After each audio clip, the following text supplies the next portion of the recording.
mtasema bibi anachochea. Mimi siwezi kuchochea. Kwa nguvu zipi nichochee? Wala msitafute kuniua saizi. Muda wenyewe wa kuishi umeshafika. Kwani nitakaa miaka mingapi kutoka hapa nilipo mnavyoona nyinyi? Nitakaa miaka mingapi? Ni muda huu tena ambao ningependa tushirikishane maneno machache. Neno la Mungu kwenye Mithali 29 mstari wa 2 linasema, wenye haki wakiwa na amri watu hufurahi, lakini waovu wakitawala watu huugua. Ningependa kuzungumza kuhusu utawala. Ni kweli tumetawaliwa na watu tofauti tofauti, lakini tumeona katika hao wote kwa sababu walikuwa ni wenye haki, waliowapenda watu wao, watu walifurahi. Lakini tulipopata mtawala mwovu, basi mioyo inaugua. Ni watu hao waliofurahi katika utawala fulani, katika tawala nyingi zilizopita, haijalishi walitawaliwa na Muislamu au na Mkristo, lakini watu walikuwa na amani, walifurahi. Lakini ameingia huyu wa sasa hivi, watu wanaugua. Maana ukikaa kwanza ni vijembe, hakikisha amechafua nchi, utamkuta huyo ndio anasema hapa hakutakuwa na cha nywinywi wala nywinywi, huyo. Sasa anamwambia nani maneno hayo hasa? Maneno ya kwenye kanga. Mtawala naye tawala kwa kupitia maneno ya kwenye kanga. Mimi nimefika mahali sitamani kabisa mtawala mwanamke. Amesha haribu maana halisi ya mtu kuwa mwanamke, kwa sababu vineno vya chini tu vingi vijembe havimpasi mtawala, vijembe havimpasi mtawala. Kwa hiyo watu wanaugua tu. Anafanya mambo, halafu watu akiwa hawapendi anatumia jeshi. Huyo nimemsikia akaenda Tanga kuambia wanajeshi kwamba JWTZ isichafue sifa, isikubali kuchafua sifa ya jeshi. Sasa sini huyo wakati kabla hajaanza kampeni ndio aliliingiza jeshi katika mambo ya siasa. Ni huyo Samia kwamba lijiandae. Tangu lini jeshi la wananchi wa Tanzania likajiandaa na mambo ya siasa au ulinzi wa ndani? Tangu lini? Ni yeye huyo, na tuliona katika kampeni zake helikopta za jeshi zikiruka juu. Alilishirikishaje jeshi kwenye kampeni zake? Alikuwa anatafuta nini? Lakini utakuta akisha chokonoa mambo, huyo sasa ndio analisikizisha jeshi kama mbwa kwamba kamateni waueni. Lakini ni huyo mchonganishi, ni huyo, yani kazi ni kuchonganisha tu jeshi na wananchi wao. Tumeona tawala mbalimbali katika nchi yetu, hajawa wa kwanza, lakini hatukuona wakishirikisha jeshi. Polisi walilinda raia na mali zao. Sana unachoweza kusema kuhusu polisi ni rushwa tu. Ni rushwa tu ndio inayotukera sisi kwa polisi. Ukipita hapa umeshaambiwa hiki mara hiki, umeshasingiziwa kesi na vitu kama hivi. Kama kweli anaweza akalitumia jeshi, kwa nini asilitumie kuwarudisha wale waliotekwa? Kwa nini asitumie hayo mamlaka ya kujiita kwamba amiri jeshi mkuu kwa kipi anachokifanya? Kwa kugonganisha vichwa wananchi wake? Ndio amiri jeshi mkuu anaofanya kwa kusema hakuna cha nywinywi wala nywinywi. Ndio amiri jeshi mkuu huyo hafai, kwa sababu huyo ndio mchokonozi, huyo ndio mwenye kulitumia tena jeshi. Msikubali wakati yeye ndio mwenye kulitumia. Tangu lini jeshi liliingia kwenye mambo ya siasa isipokuwa katika utawala wake? Akishajua kwamba amekwisha fanya uharibifu, basi anaingia akijiita yeye ndio amiri jeshi mkuu ili wapate kumtii. Na wao wakishaambiwa shika, kamata, wanatii tu. Hawezi hata kuangalia kwamba ni nini wanachoamriwa kufanya. Yaani mpaka jeshi linakuwa halina heshima iwayo yoyote. Samia ameharibu sana nchi hii, ameharibu. Huyo alipokwisha kuwachokoza wananchi akajifanya kuwaita wazee wa Dar es Salaam. Kama wazee ndio wale waliokuwa na kupigia makofi kwenye ule ukumbi, mimi sitamani kuwa mzee wa jinsi hiyo. Yaani kila kitu unachosema ni makofi tu unapigiwa. Upumbavu aseme ni makofi tu yanapigwa. Niliona wachache sana, mmoja au wawili au watatu niliowaona ambao ndio hawakupiga makofi kuonyesha kwamba hawakutaka kabisa kile kitu. Sikuona wa nyuma kwa sababu huwezi ukaona kila kitu kwa sababu unaona kwenye mtandao.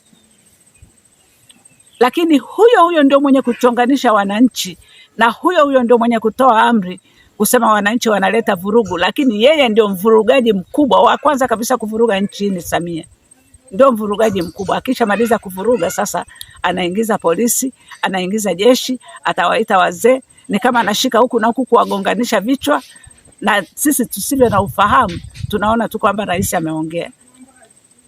Swala sio kuangalia kama rais ameongea, swala ni kuangalia ameongea nini na anafanya nini. Hilo ndio la muhimu. Anafanya nini na anaongea nini. Lakini anatuvuruga tu. Yaani tusipoangalia kweli, nchi hii inahitaji ukombozi. Inahitaji kabisa ukombozi, kwa sababu kama tukiendelea tunazidi kuona watu wanavyokufa, watu wamekufa, hakuna chochote kinachoeleweka. Yaani naona kwamba nguvu aliyotumia ni sawa kama alivyokuwa akiwaambia wazee wa Dar es Salaam kwamba kwa nini hamkuwazuia watoto wenu? Unafikiri watoto wameshakuwa wakubwa, wako kwenye majumba yao, utatoka huko kwenda kumwambia mtoto wako kwenye mji wake kwamba usiende kuingia kwenye maandamano wakati ndio watawala wa kesho? Au nafikiri Samia atakaa milele?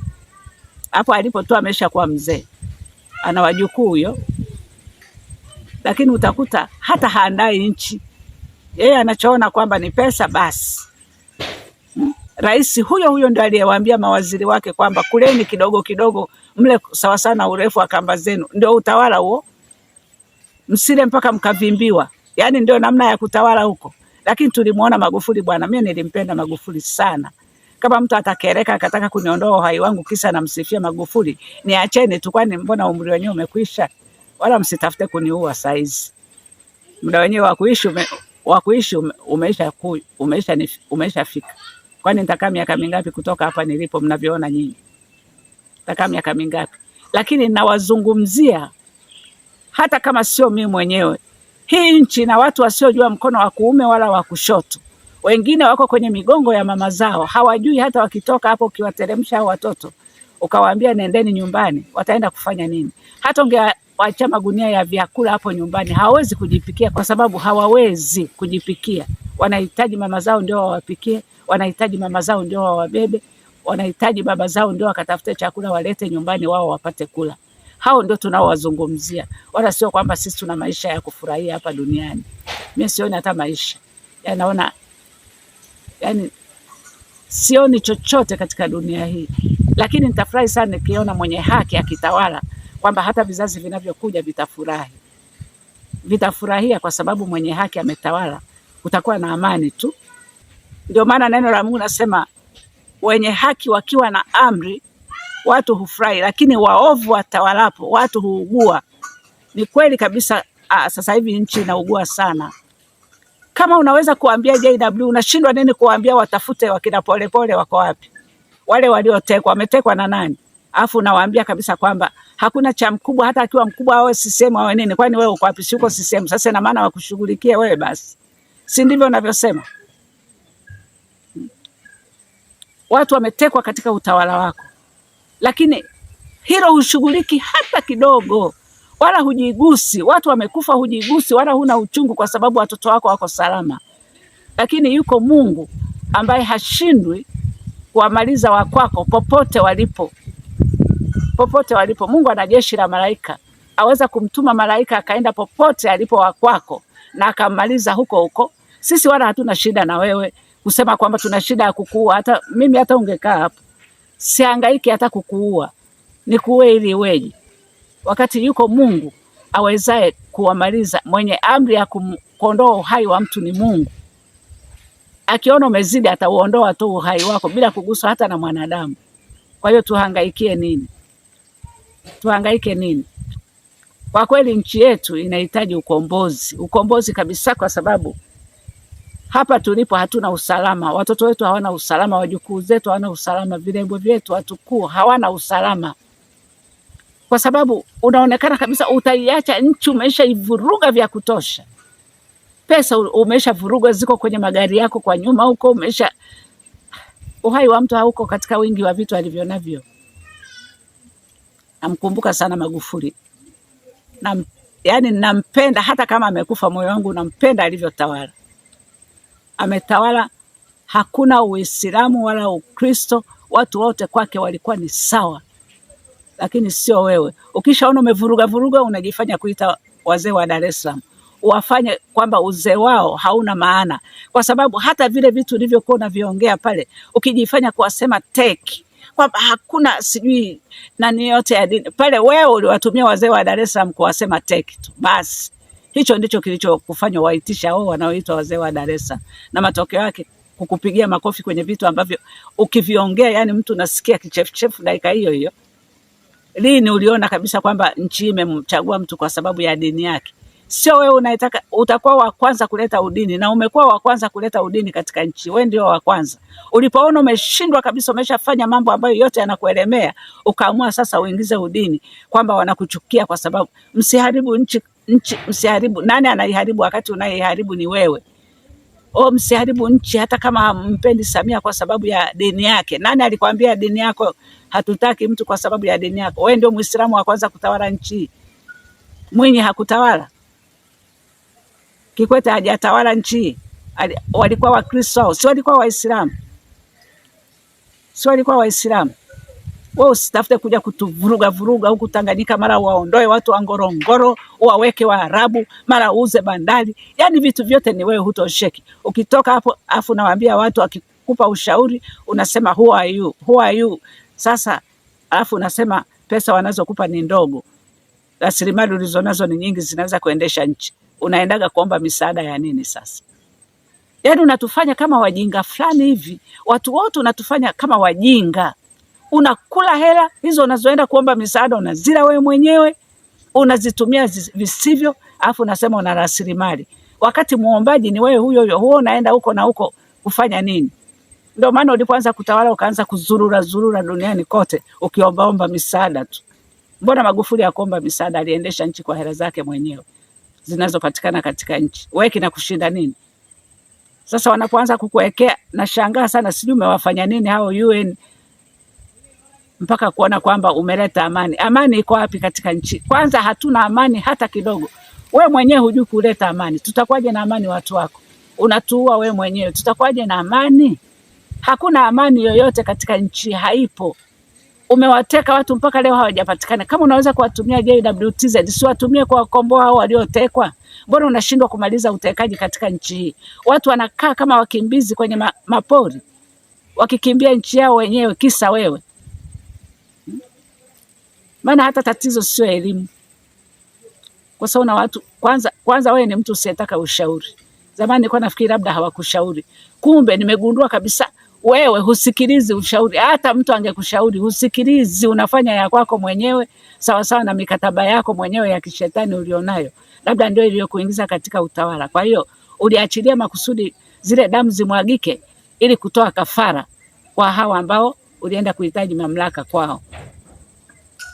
Kwa hiyo nataka wananchi wote watambue kabisa kwamba anaivuruga taifa ni wewe Samia, na sio wananchi, ni wewe. Alafu ukimaliza unachukua kichwa cha huyu na kichwa cha huyu unavigonganisha pamoja, afu unakaa pembeni unacheka.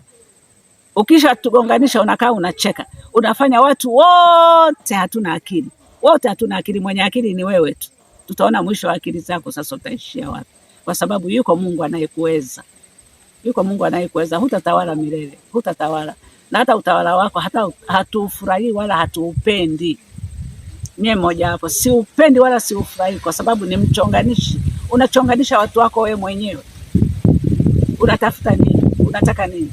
Kama pesa, si umeshachukua pesa za kutosha tu unazo. Unaweza ukaenda ukatulia mahali ukakaa ukala mpaka ukafa na vizazi vyako hivyo. Lakini bado unaona kabisa uendelee kutukalia tu. Naitamani Tanganyika. Naitamani Tanganyika, naitamani Tanganyika yetu. Naitamani kabisa. Naitamani.